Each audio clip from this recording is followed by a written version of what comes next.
2026 সালের বর্ষপণ্য কোনটি? পেপার ও packaging products.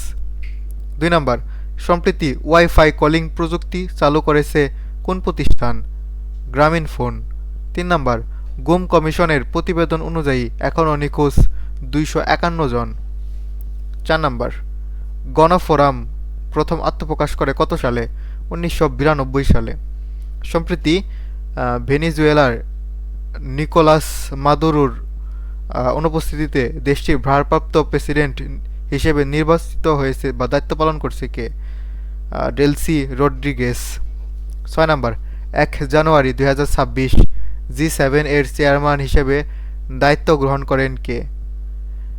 Emmanuel Macron ফ্রান্সের। 7 নম্বর, হোমল্যাঙ্গু শিল্ড বাহিনী কোন সরকার স্বীকৃত বাহিনী? ইয়েমেন।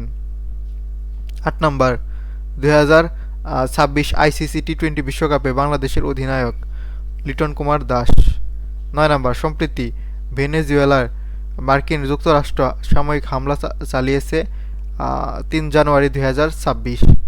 10 নম্বর, আইএস বিরোধী আন্তর্জাতিক সামরিক অভিযানের নাম কি? Operation inherent resolve.